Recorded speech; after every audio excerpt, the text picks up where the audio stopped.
Coming up on Newsline Wednesday, November 8, 2023. Coverage on the local election that took place last night. Including an interview with multiple runners. And the results of the general elections. In world news, Ukraine takes credit for a car bombing and allies put pressure on Israel for humanitarian relief. I'm Isaac Brindell, and I'll have all that and more later in the broadcast. In entertainment tonight, REM and Patrick Dempsey. I'm Ricky Huber, and I'll have all that and more for you later in the broadcast. In sports, the Giants finally have their answer at quarterback, and the Knicks take on the Spurs in Wemby's MSG debut. I'm Yao Bonsu, and I'll have all that and more in sports later in the broadcast. Good evening, everyone. I'm Amber Bianchi. And I'm Peter Nicolino. We begin tonight's broadcast right here on Long Island. Super Tuesday's off-year election night was a busy one across America, with voters deciding on governors, mayors, and reproductive rights. The night's result proved campaigning for abortion rights can win voter support. Victories included the voters of the state of Ohio approving a constitutional amendment that ensures access to abortion. Ohio voters also approved a measure to legalize recreational marijuana. Kentucky Governor Andy Beshear won re-election for a second term, challenging the abortion views of his Republican opponent, Attorney General Daniel Cameron. Later in the night, Dan McCaffrey won an open seat on Pennsylvania Supreme Court, and in Virginia, Democrats flipped control from the GOP, securing the state Senate. Historic firsts included former President Joe Biden's White House aide Gabe Amo becoming the first black member of Congress from Rhode Island, winning a seat in the state's first congressional district. And right here on Long Island, exonerated Central Park 5 member Yusef Salaam wins New York City Council seat. And on the East End, Republican Ed Romaine defeats Democrat Dave Colon for Suffolk County Executive. Amid election night coverage, Michigan Democrat Rashid Tlaib was censured in a vote of 234 to 188 for her defense as the only Palestinian American in Congress and her use of the phrase "from the river to the sea." Of those votes, 22 Democrats joined Republicans to pass the resolution, which accused Tlaib of, quote, promoting false narratives surrounding Hamas's attack on October 7th. Republican Representative Rich McCormick of Georgia took the stand, arguing, quote, Representative Tlaib has repeatedly made atrocious statements against our ally Israel. Tlaib spoke before the censor vote, saying, quote, I will not be silenced, and urging that her perspective is now needed in Congress more than ever. She went to defend herself with the use of the slogan, calling it an aspirational, quote, for freedom, not death. Israeli ground forces push into Gaza City, targeting Hamas fighters, entering a new stage in the war. The month of bombardment in Gaza has killed more than 10,300 Palestinians, two-thirds of them being women and children, according to health officials. More than 2,300 people are believed to still be buried from under the rubble. Around 70% of Gaza's 2.3 people have fled their homes to move south, while relying on aid for food and water. Since the Hamas incursion, Israelis commemorate the 30th day, a milestone in Jewish mourning, for more than 1,000 people killed. Israeli officials say the offensives against Hamas will last for some time and acknowledge that no concrete plans have been formulated. Coming up after a Newsline World Report with Isaac Brindell. But first, a Newsline traffic and weather update with Jordan Jenkins. Newsline. Up to the minute local traffic. Good evening. Cold weather surrounds the state. It's 50 degrees and cloudy. The high temperature is 53 degrees with a low of 40. Now, let's slide to traffic. An auto accident on Grand Avenue in Fenway and Baldwin has created delays in the area. A vehicle fire on NY 110 southbound at Smith Street in Suffolk has all lanes closed. There's a 47-minute delay on the I-95 south. A disabled vehicle on I-81 northbound just past I-690 east in Syracuse has one left lane of 3 lanes closed. An overturned vehicle on NY-104 eastbound between Loretta Drive and Pease Road in Parma has all lanes closed. A disabled vehicle on I-684 northbound south of I-287 has the right shoulder of 2 lanes blocked. And side roads in towns in Mineola and Valley Stream have up to 5-minute delays. My second and final update is later in the broadcast. Newsline. International news. Ukraine's intelligence agency took credit for a car bombing Wednesday that killed a member of the Russian-backed authority in the illegally annexed Luhansk region. The bombing killed local legislature member and former police chief Mikhail Filipenko. Filipenko has survived a previous car bombing on February 21st, 2022, just 3 days before Russia's full-scale invasion of Ukraine. The death was announced by local officials. Israel has faced pressure from some of its closest allies over the plight of citizens in Gaza. Thousands of people in northern Gaza have left by foot because of dwindling food and water and fighting taking place in urban areas. Over 70% of Gaza's population have left their homes, but as Israeli troops battle Hamas in Gaza City, the humanitarian situation grows increasingly dire. A group of 7 wealthy industrial nations announced a unified stance on the war after intensive meetings in Tokyo, condemning Hamas and supporting Israel's right to self-defense. But the group also called Wednesday for a humanitarian pause, giving time for delivery, food, and water and fuel to Gaza. Israel Prime Minister Benjamin Netanyahu has left open the possibility of small pauses, but says that there will be no ceasefire until all hostages are freed. With your Newsline World Report, I'm Isaac Brendel, WRHU. Last night I had the opportunity to go to the Suffolk County Democratic Committee headquarters and speak with some of the candidates. Let's take a listen. Jason Richburg, County Legislator. Mr. Richburg, in the past, you've created the Gregory's Youth Leadership Caucus that mentors young adults. Going forward, what legislation do you plan on pushing for if you are reelected? Well, I'm looking forward to listening to folks and finding out what the main issues are in the communities. I think, as a county legislator, my job is to be an advocate. So sometimes it's about legislation. Sometimes it's about doing action. Sometimes it's about having conversations with other levels of government to make sure I'm getting the most for my county and my communities. Legislator Richburg, what has been the main campaign strategy and what's been the general messaging this time around? The main strategy is have conversations, right? Get out into the community, talk to folks, pull people out to vote, and find out, again, what's most important to them. Making sure they understand the importance of water quality and public safety and understanding how we could do all those things together.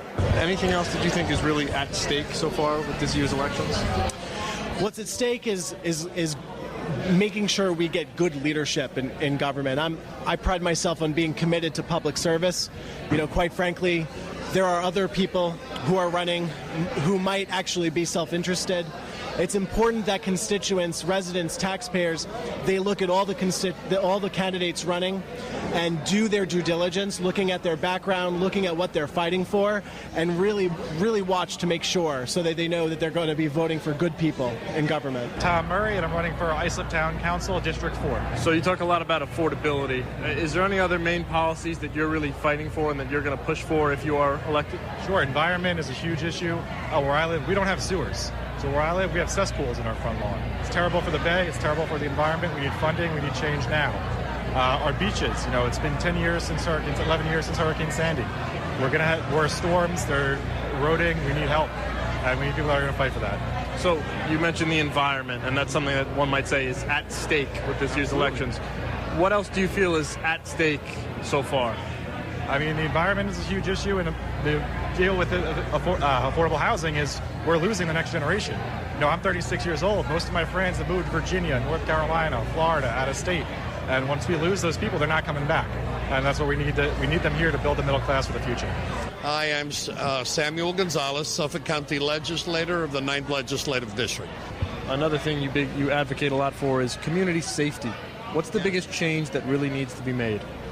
We need more police officers on the street. I've been able to do that at the 9th Legislative District in certain areas that have been high crime, high drug areas, and have been changed complete. But that's because I've been working with Suffolk County, the police commissioner, who's been a very strong advocate with me, and working with our local precinct. So I think if we keep the pedal to the metal, what the community wants, we'll be able to bring forth to the community. So, Mrs. Kent, additionally, you also push for environmental reform. What's been the biggest challenges you've been facing so far? Well, water quality. Water quality is of ultimate importance. We have over 400,000 antiquated septic systems that are putting nitrogen into our waterways. You know, in our area, also our aquifer is right below our feet. So it's our waterways and our drinking water. A third thing you've pushed for, you want Albany to pay their fair share. If you are elected, how would you make that come about? Well, one thing I'm going to say about there are only 2 legislators on the East End. There are 18 total legislators in Suffolk County, 2 on the East End, so we need really strong voices out there.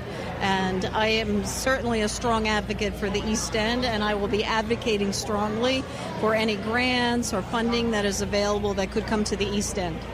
Legislator Kent, thank you so much for your time. It was my pleasure.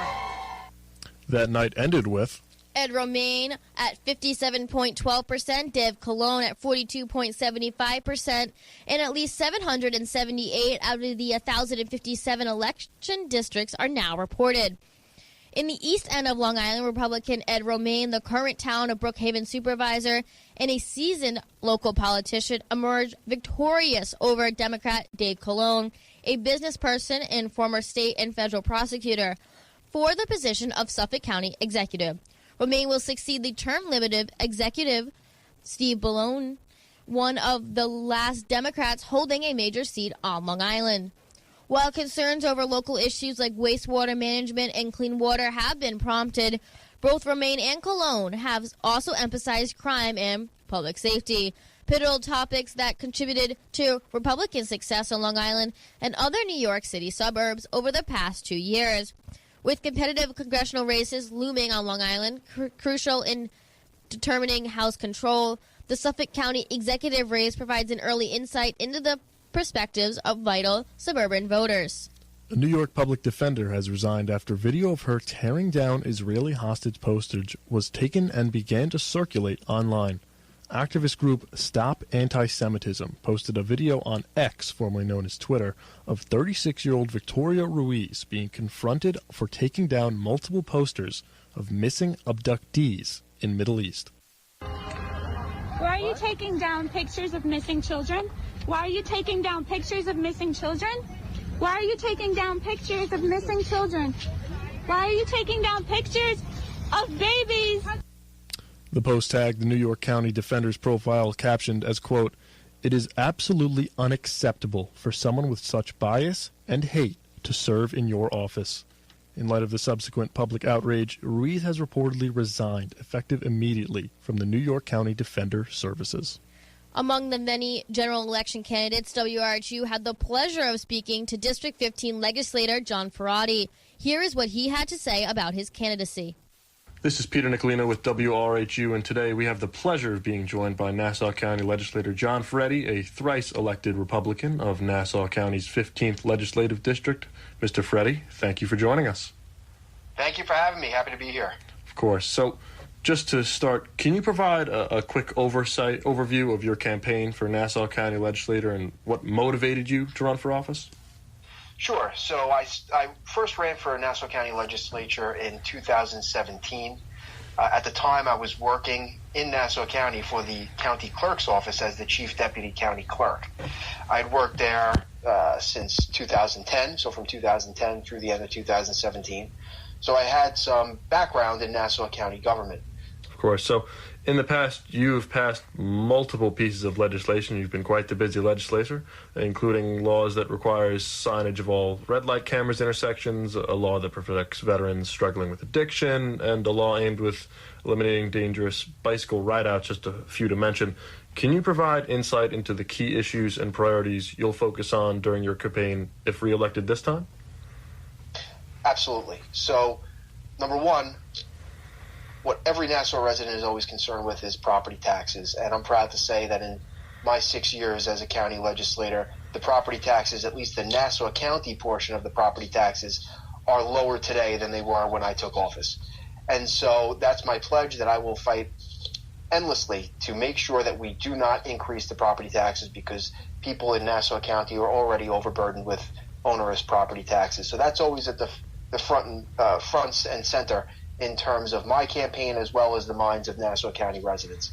Secondly, we have to do what we can here locally at the county level to combat the state's bail reform laws and criminal justice reforms which have made our communities less safe. You see it if you go to the local CVS or the pharmacy, supermarket. There's petty theft going on constantly, whether it be in stores or in front of people's homes with catalytic converters being stolen from their cars. This is a direct result of Albany's bail reform, where thousands of criminals are being let back on the streets rather than being kept behind bars. And so we need to do what we can locally to fight that and to make sure that our communities are safe. And to that end, I have always voted in favor of completely funding our police, especially in light of all the criminal justice reforms that have come out of Albany and the migrant crisis that we have as a result of the Biden administration's failed border policies. So taxes number one, public safety number two, always. Moving on to the elections aspect of it, you've won your past 3 elections by fairly wide margins. Were there any challenges you faced during this election campaign this time around that you had not faced in the past? So campaigns are always a challenge, and regardless, my philosophy has always been, regardless of what the polls say, regardless of what the district, registration is, always campaign like you're 10 points down, and that's been my philosophy all 3 races before, and including this race. And if you're out there working, connecting with people, and going by the philosophy of good government is good politics, I believe that at the end of the day, tonight at 9 o'clock, we're going to get some really good numbers. To my last question, Legislator Ferretti, I had talked to quite a few Hofstra students in the last couple of days and what they looked for in their candidates. And one of the biggest things and one of the most common things I heard from them was their distrust in the honesty in certain officials. Could you talk about your role of transparency and accountability in your work as a legislator and how you would ensure that the public is well informed of your actions and decisions?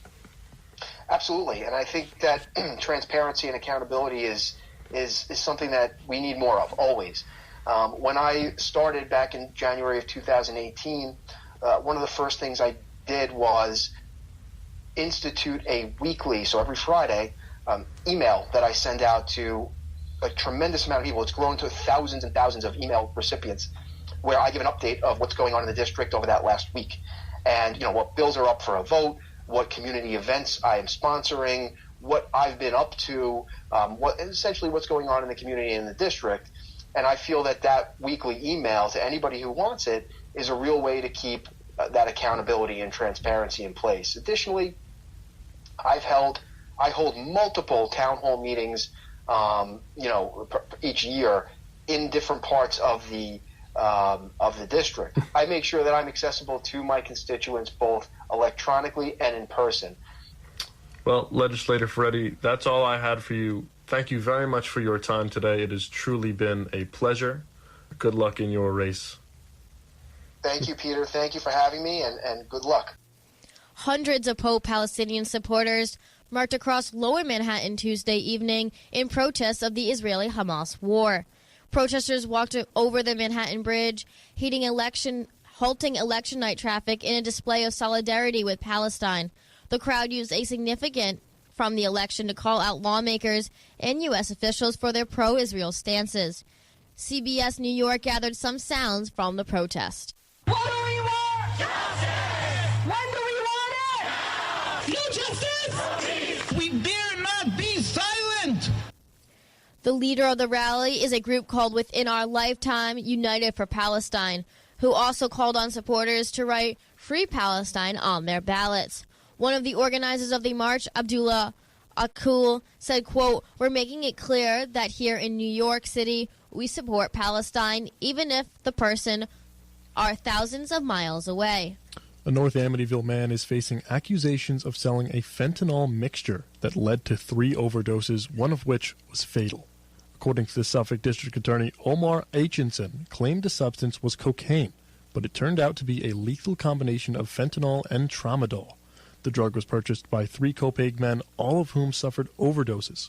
Unfortunately, a 32-year-old man among them was pronounced dead at the hospital.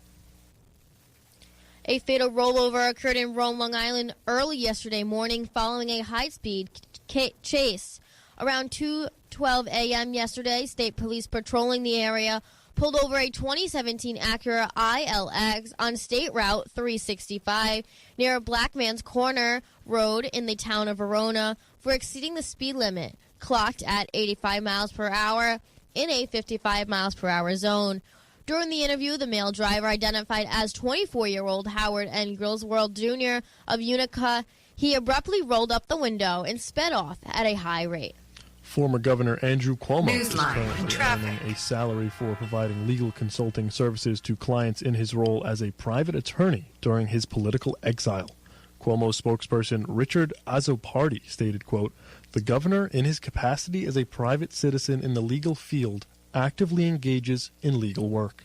New York hospital safety ratings are among the least safe nationally, according to safety grades from Washington nonprofit Leapfrog.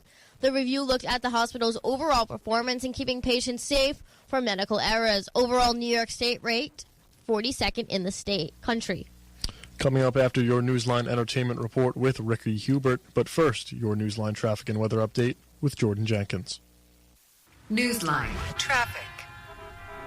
The dreaded traffic is back in action. A disabled vehicle on I-495 eastbound approaching exit 32 Little Neck Parkway has one right lane of 4 lanes blocked.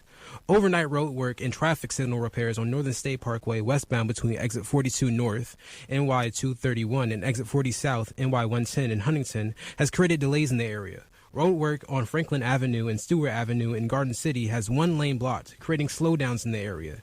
An auto accident in Sunrise Highway and Hicksville Road in Massapequa has created slowdowns in the area. Road construction east between Nassau Road and Mineola Avenue has created delays in the area. There are 13-minute slowdowns on the Southern State Parkway. And additionally, there are those no good, very bad delays in Lynbrook and Freeport. With your Newsline traffic and weather updates, I'm Jordan Jenkins. Newsline. Entertainment. Patrick Dempsey has been officially named People Magazine's Sexiest Man Alive. The 57-year-old Dempsey said in response, quote, "I've always been the bridesmaid. I completely forgot about it and never even contemplated being in this position, so my ego is good." Dempsey added that his children will react to his new tag by beginning to, quote, "pick on me and figure out every reason why I shouldn't be." Dempsey achieved his, quote, heartthrob status by playing the role of Dr. Derek Shepard for over 250 episodes on Grey's Anatomy, where he gained the nickname McDreamy. The CMA Awards are tonight, and the category of Entertainer of the Year is packed, with Lainey Wilson, Carrie Underwood, Chris Stapleton, Morgan Wallen, and Luke Combs vying for the top spot. Wilson is up for 9 awards, the most of anyone this evening. Luke Bryan and Peyton Manning are slated to host the ceremony, which will devote a section to honor Jimmy Buffett. While the category of Best New Artist is also loaded, featuring Jelly Roll, Zach Bryan, Parker McCullum, Megan Maroney, and Haley Witters. The show will air live on ABC from Nashville's Bridgestone Arena beginning at 8 p.m. Eastern tonight, and will stream tomorrow on Hulu. And speaking of music,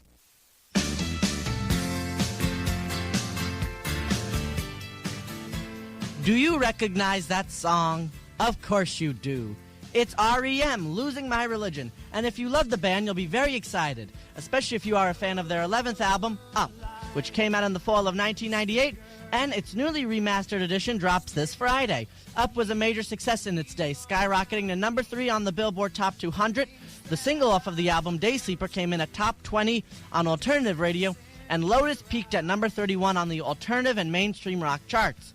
Mike Mills, bassist and co-founder of R.E.M., told the AP, quote, "I think it rewards repeat listenings because there is depth to it. It's not a surface record," allowing a re-release of the record this Friday to give fans all the more access to dive right in. With your Newsline Entertainment Report, I'm Ricky Hubert, WRHU. Ivanka Trump is appearing in court as the final witness in the $250 million fraud case against Donald Trump and his company. The former president's eldest daughter and former Trump Organization executive Ivanka Trump is expected to be questioned about how her father's assets were valued. Ivanka was initially a defendant alongside her brothers, but was dismissed from the case in June. Ivanka has since sought to avoid taking the stance, but the court is requiring her participation. The group of 7 leading industrial democracies is calling for urgent action to help citizens facing the increasingly dire situation in Gaza. In a statement following the 2 days of talks in Tokyo, the nations say they are aiming to balance the need to help Palestinians and support Israel's right to self-defense. U.S. Secretary of State Antony Blinken said that all parties in the group of 7 must allow for unrestricted humanitarian support for civilians, including food, water, and medical supplies. The conversation surrounding holding elections in Ukraine won't be happening anytime soon. President Volodymyr Zelensky said it is irresponsible to bring up the elections in a lightheaded and playful way. The statement comes following speculations over the country's potentially holding a presidential vote next spring. He believes holding an election won't reflect its commitment to democratic processes, especially as it joins the EU. Police are releasing the suspect in the death of a Jewish man in Los Angeles. Law enforcement releasing him after questioning. No other arrests have been made. The suspect is yet to be named. He was accused of striking 69-year-old Paul Kessler in the head with a megaphone during a rally on Sunday. Kessler later died due to his injuries. Police say it was a blow he took to his head when he fell to the ground that caused his death hours after the attack. Up now is your Newsline Sports Break with Yao Bonsu. From the Philip Cavallero Sports Desk, this is your Newsline Sports Update. The Giants have found their quarterback, at least for Sunday. Rookie Tommy DeVito will get the start Sunday against the Cowboys. DeVito is starting over veteran Matt Barkley, who was just signed, and all it is follows Daniel Jones tearing his ACL against the Raiders last Sunday. Tyrod Taylor remains out with a lung injury. Basketball now, Knicks and Spurs tonight. Number 1 overall pick, Victor Wembanyama, makes his Madison Square Garden debut. This matchup is the 25th anniversary of the Knicks-Spurs finals in 1999, which San Antonio won 4-1. And finally, Nets and Clippers from the Barclays. James Harden playing his second game with the Clippers. LA is coming off a 111-97 beatdown to the Knicks on Monday. Harden tallied 17 points in his LA debut. And for Brooklyn, Ben Simmons is out tonight with left hip soreness. With your Newsline Sports Report, I'm Yao Bonsu. And that'll do it for tonight's edition of Newsline. Many thanks to the entire WRHU News team. Engineering our show this evening is Yao Bonsu. Thank you for tuning into Newsline, only here on your four-time Marconi Award-winning radio station, 88.7 FM, Radio Haas University. For Newsline, I'm Peter Nicolino. And I'm Amber Bianchi. Thank you for listening. Have a great night, Long Island.